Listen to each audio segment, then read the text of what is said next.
kita juga mendengar bahwa salah satu program yang disampaikan Pak Reno waktu itu dan sekarang mungkin sudah berjalan adalah bagaimana setiap RW di Condocatur itu memaksimalkan pembangunannya dengan adanya support anggaran yang sampai 40 atau 20 ya? 40 Pak ya? Per RW itu gimana? Sampai sekarang apa eksekusinya gimana itu?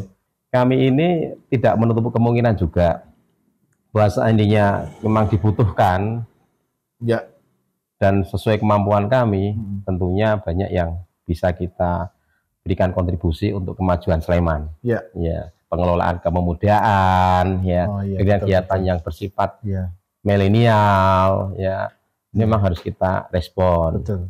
Kemudian adanya wilayah kota dengan desa yang ada di Kabupaten Sleman ini, bagaimana kita bisa memberikan sebuah dinamika dinamis, ya, semuanya bisa berjalan dengan baik. Ini juga butuh sebuah penekanan, sebuah keseriusan itu. Kemudian pengelolaan sepak bola luar biasa di Sleman ini, PSS Sleman. Bagaimana mengelola supaya antara supporter, ya, juga dengan klub hubungannya dengan baik. Bagaimana supporter itu juga kita bantu supaya nanti salah satu juga menjadi menariknya kabupaten itu wisata, olahraga dan wisata. Olahraganya ini kalau sepak bola ini luar biasa. Daya tariknya. Sleman bisa terkenal salah satunya juga sepak bola.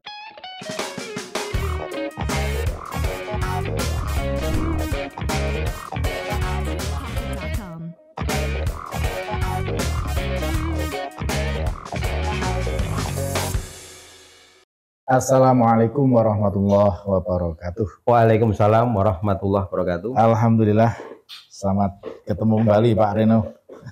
Pagi ini sekian lama kita ingin ketemu untuk ngobrol-ngobrol, baru pagi ini bisa ketemu jenengan. Iya. Kayaknya tadi aktivitas apa esok sudah? Hari Sabtu kita biasa bersepeda. Ya, kita berangkat sekitar jam 5:30 lah. Di subuh, kemudian kita prepare terus ke paling deket ini di Pakem. Ya. Hari ini tadi? Hari ini ke Pakem ya. Naik dikit tadi. Gitu. Ya. Rombongan ya? Berapa personel? Tadi sendiri terus ketemu teman-teman, janjian terus ngobrol sana ke sini gitu. Wah, saya. Padahal kayaknya hujan. Awal hujan tapi biasa kalau sudah keluar ya tetap jalan terus. Baik, pagi ini ada beberapa hal nanti yang ini Pak Reno kita diskusikan, atau mungkin sekedar aja lah, informatif gitu. Jadi saya kira Pak Reno ini sudah di mana-mana lah orang mengenal dengan gowesnya itu ya, luar biasa. Sehingga kemudian orang mengenal tentang Pak Reno juga condong caturnya, yang saya kira juga diawali termasuk ketika proses beberapa waktu atau mungkin hampir 1 tahun ya pilihan lurah itu, yang sangat menghebohkan saya kira, dari jumlah pemilih sekitar 19 atau 20-an ribu itu bisa mendulang suara 17.000 total ya. Mungkin jenengan saya cerita Pak, itu iya kiat-kiat. Ini rada rahasia nih. Ya, jadi yang pemilihan lurah serentak kemarin ya udah hampir 1 tahun ini, kami juga tidak istilahnya kaget ya dengan seperti itu. Hampir 90% ya. 90% lebih. 90% lebih. Ya, jadi luar biasa dukungan dari masyarakat. Ya. Artinya program kita selama 6 tahun awal itu bisa diterima oleh masyarakat, pertama itu. Yang kedua, masyarakat condong catur semakin dewasa bahwa duit ora payu gitu aja Pak. Duit ora payu, artinya bahwa kita ini lebih pada pendekatan yang sudah kita bangun bersama.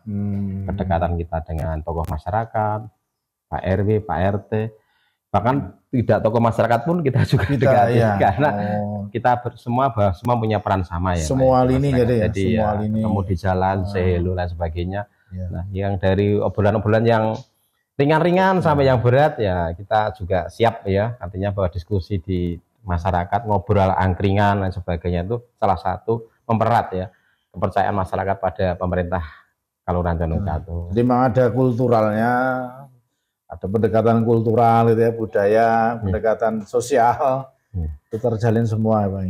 Ya, ini kan memang cukup cukup banyak orang kemudian menganalisa diri sendiri-sendiri itu. Wah, kok iso ngene iso. Yeah. Kalau mungkin Pak Reno, kan kita juga mendengar bahwa salah satu program yang disampaikan Pak Reno waktu itu dan sekarang mungkin sudah berjalan adalah bagaimana setiap RW di Condong Catur itu memaksimalkan pembangunannya dengan adanya support anggaran yang sampai 40 atau 20 ya? 40 Pak ya? Per RW itu gimana? Sampai sekarang eksekusinya gimana itu? Ya. Sudah terlaksana atau belum? Ya, jadi di tempat kami itu RW itu kami berikan ya. Jadi rukun warga itu kan ada 64 ya. 64 rukun warga. Ya, jadi itu mendapatkan dana 40 juta per RW. Itu mereka diberikan amanah sesuai dengan program yang kampung atau RW itu dirembuk ya, rembuk RW itu apa saja. Jadi nanti insya Allah sampai 6 tahun ini dananya per RW 40 juta. Nah, ini salah satu cara bagaimana diajak berpikir ya, bagaimana dari yang paling kecil ini kita ajak berpikir. Karena RW itu mesti paren sama RT ya Pak ya. Jadi insya Allah tuh bisa dalam 6 tahun ke depan tuh bisa jadi jalin sebuah program yang nantinya itu mereka bisa merancang sendiri, kemudian bisa mengerjakan sendiri. Ini harapan kita ke depan, kemandirian lah bisa kita wujudkan dalam lingkup masyarakat yang paling kecil. Jadi akhirnya RW itu pun ya RT juga kan, karena RW pelaksananya melalui kalau di ada musren RT. Kemudian diajak berembuk dana support ini untuk apa gitu. Itu bisa enggak ya Pak, ketika Condong Catur kan daerah yang masuk pedesaan tapi kan sing mepet kota. Akhirnya ya supaya kota. Sehingga daerah itu kan sudah secara fisik kan sudah bagus semua ya, jalan dan sebagainya. Ada enggak kemudian dana segitu malah rada repot penyerapannya? Ya, ada berapa yang tidak sampai 40 juta ada, cuma sedikit. Gitu. Terus kami berikan pemahaman bisa juga non fisik. Boleh non fisik ya. Kan sekarang sudah banyak yang mungkin berkaitan dengan multimedia untuk kebutuhan pemudanya. Untuk kegiatan supaya nanti mau bikin kampung atau RW digital juga bisa. Yang penting kita dorong lah dengan itu. Ya, jadi artinya bahwa ide-ide masyarakat itu bisa kita tuangkan ya dengan dana segitu itu Pak. Lebih leluasa kalau bisa dikembangkan, penggunanya tidak harus terbatas fisik, mungkin lebih dan bisa detail betul itu nanti sampai pelatihan banyak sekali. Boleh. Tinggal ngundang aja. Jadi memang kalau fokus ke fisik mungkin 40 juta sekian kali itu sudah terus roto tenan ya, jalan sekolblok, persamaan air sudah komplit. Jadi itu tanggung jawab pemerintah desa ya, jalan-jalan penghubung kampung. Tapi kalau jalan penghubung desa dengan desa itu udah kabupaten ya. Menghubungkan antar kecamatan. Jadi tempat kita tuh banyak jalan-jalan seperti itu tanggung jawab desa itu. Tapi yang lewat kan itu udah antar kecamatan ya. Semua yang lewat depan kelurahan itu kan deras. Gak hanya ke Condong Catur. Betul. Cuman kan itu jalan desa ya. Jadi satu desa tuh ya? Nah itu kita sudah sampaikan bahwa itu sudah dinaikkan ya? Iya harusnya dinaikkan. Iya. Jadi jalur inti itu. Ya betapa banyaknya support dari Condong Catur Kabupaten itu luar biasa ya. Dana yang kita dari pajaknya lain sebagainya itu kan banyak sekali. Nah kita berharap bahwa ada keadilan. Jadi dari kita mikir ke RW, tapi yang sumbernya besar itu bisa diampu oleh kabupaten ataupun nanti di tingkat DIY gitu. Support dari pajak juga banyak kan? Banyak. Jadi sekedar umpan baliknya ada. Gitu. Jadi kadang nggak terasa itu. Ini jalannya sopo ini sangat rame ini. Sebenarnya ini statusnya jalan desa tapi sing meramaikan sebenarnya.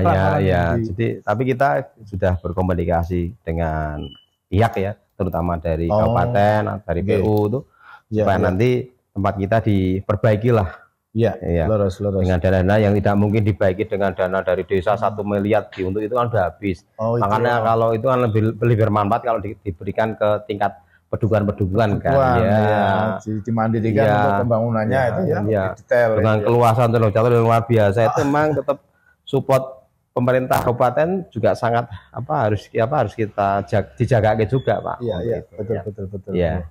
Terus gini Pak Eno, jadi tadi ya dana-dana yang dispotkan berikan ke RW itu kan tentu ada regulasinya ya, tingkat desa ya. Artinya ada regulasi pengaturan itu. Ya, bunyi gitu loh. Jadi betul. Jadi tempat kita ini kan sudah dengan BPK ya membicarakan kaitan program fokus pada itu RW. Namun demikian memang kita juga tidak bisa arogan. Artinya gimana? Ada berapa pedukuhan yang mungkin RW-nya itu masih berfokus pada proyek pedukuhan, misalnya pembangunan balai pertemuan, sarana olahraga di tingkat pedukuhan. Nah itu mungkin uangnya itu dari RW bisa digabungkan untuk support itu.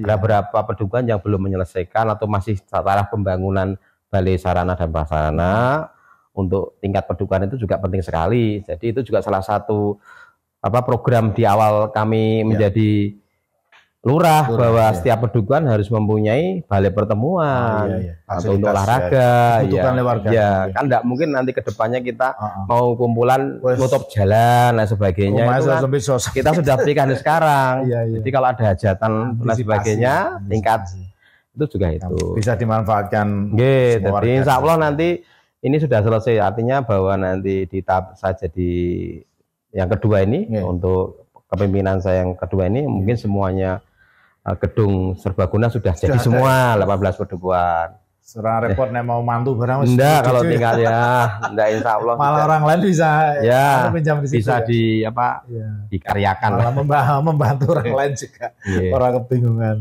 Ya saya kira ini satu unggulan juga Pak Eno. Tidak mesti kemudian kalau nggak salah loh, tidak mesti semua teman-teman dari desa lain itu sudah berpikir sampai di sini. Ya nggak tahu, mungkin keterbatasan berbagai hal ya. Mudah-mudahan nanti kemudian mereka pun bisa sama berpikir seperti ini. Kemudian Pak Eno, jadi semua itu berjalan tentu karena ini ya dalam sebuah organisasi atau dalam hal ini ada lembaga desa ini tampak bisa berjalan semua itu dari semua unsur yang ada ya. Nah, ini kan berarti terkait dengan manajemen. Bagaimana seorang kepala dalam ini lurah desa ini bisa manajemen dengan baik sehingga semua ini bisa bekerja dengan baik. Saya lihat di channel begitu. Ini gimana Pak Eno, manajemen anggota-anggotanya, staf-stafnya itu gimana? Ya, tentunya yang pertama bahwa yang namanya koordinasi itu sangat penting sekali ya. Kemudian koordinasi, kemudian memberikan kepercayaan.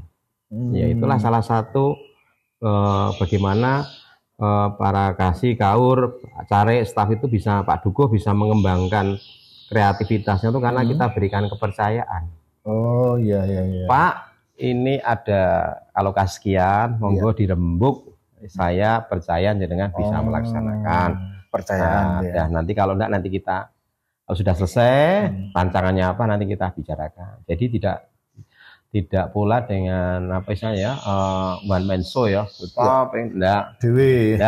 Artinya kita juga ingin yang lainnya juga punya peran. Ya, jadi Pak Dukuh punya peran, Pak Kasih Kaur punya peran, staf punya peran. Ini jadi salah satu kesatuan. Kolektivitas ini yang mungkin menjadikan Danau Catur itu kuat. Jadi satu dengan yang lainnya. Satu agak kedodoran bisa dibantu. Ditutup oleh kebutuhan yang lain. Masuk gitu. Jangan sampai dibiarkan kesendirian.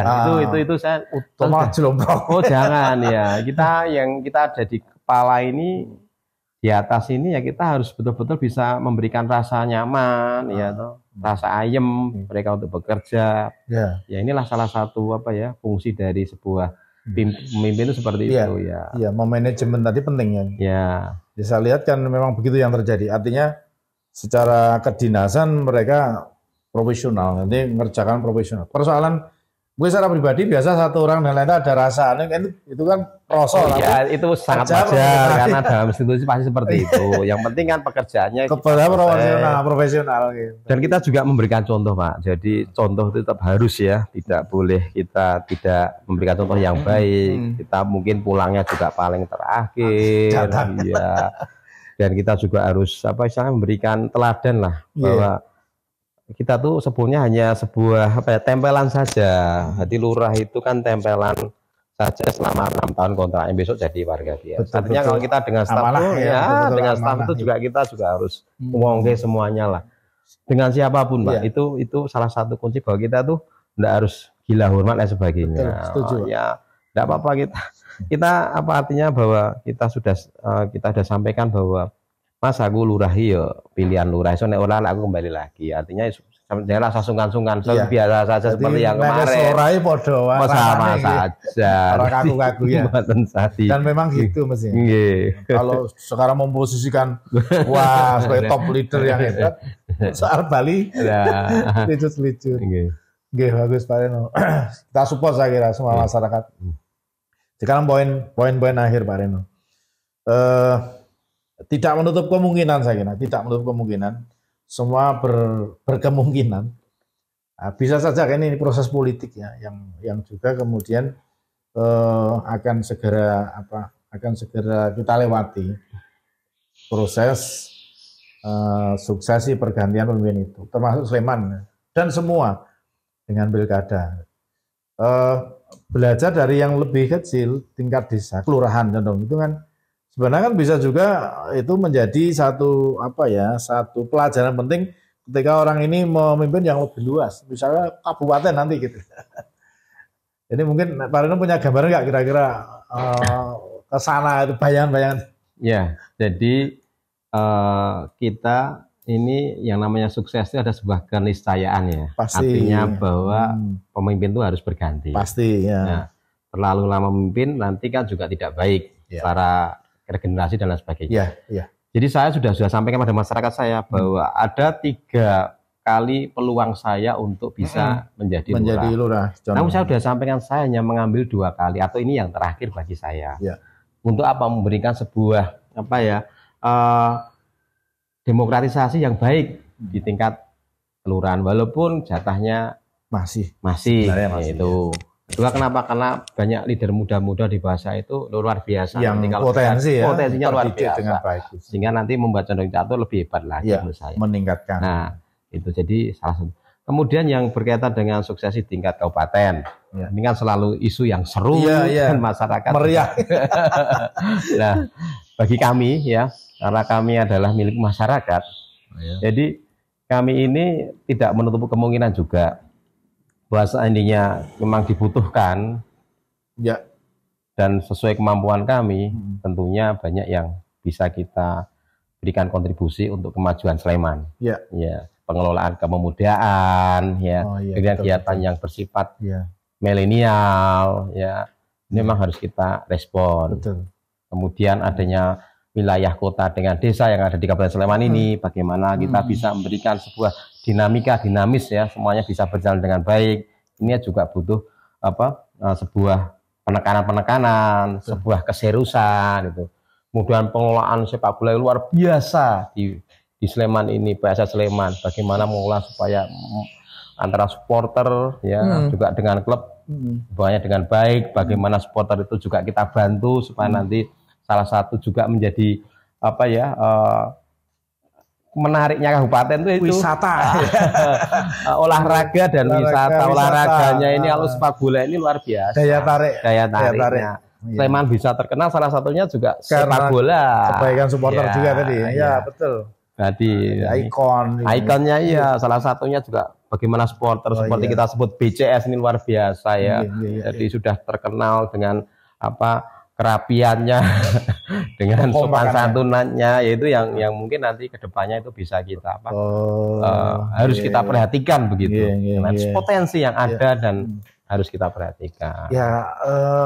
Yang persoalan seperti ini yang kadang mungkin ada yang atau bagi yang berkompeten kadang mungkin malah terpinggirkan ya. Lepas dari keseriusan untuk menangani ini. Kadang-kadang begitu. Mungkin lebih terjebak ke fokus yang lain itu. Ya ibaratnya seperti Solke aja enggak apa-apa, lu FPP itu enggak ada masalah. Tapi yang jelas kan kita tahu kalau kita punya power, kita punya sebuah kuasa, bagaimana lebih baik kan enggak apa-apa. Kan kita punya kuasa. Betul. Ya. Bisa kuasa itu ambil di situ kan, kontribusi yang baik kan. Pupung duwe, kita punya kekuatan, punya ide yang bagus kan, itu bagus. Ya, kita dorong lah. Didorong ya. Wong tinggal ngetut kayak itu, tinggal dan yang nata.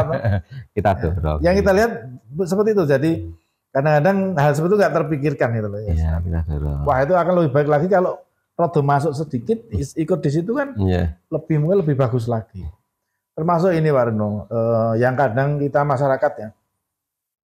Itu yang mengeluh karena mau ke siapa itu kadang juga bingung. Kadang masyarakat gini keluarnya, terus merasa dia kewajibannya dilakukan. Yang paling utama kewajibannya apa dimuni pajak ya, tertib, apa terlambat diingatkan terus. Tapi kadang-kadang ada satu hal yang kadang dia menjadi mengeluh itu seolah-olah kadang-kadang ada satu hal yang di situ ada nilai kurang koordinasi antara instansi yang terkait. Misalnya gini, yang sering terjadi di kampung itu kan jalan dilubangi karena ada pemasangan nggak tahu ya model kabel atau apa itu. Ini berarti kan dimungkinkan dari misalnya mungkin Telkom atau siapa. Ya selesai. Padahal jalannya itu hampir baru saja dibangun rapi, tahu-tahu dilubangi pemasangan itu diuruk tapi nggak rapi, pecah-pecah. Itu yang terjadi. Kok belum lama lagi kedui mulai dari sisi pelaksananya kadang kita terganggu ya, jalan macet. Ketika sudah dikembalikan lagi terganggu lagi karena pengembaliannya nggak sempurna. Sekarang pinggir udah pecah-pecah. Nah ini sebenarnya persoalan yang kita harus serius sana itu. Neng, tetapi nampaknya belum sampai ini keseriusan ke sini. Kita hanya mengeluh Pak di kampung Tualan di Kudu atau Pak punya gambaran nanti menangani gitu yang bagus itu loh.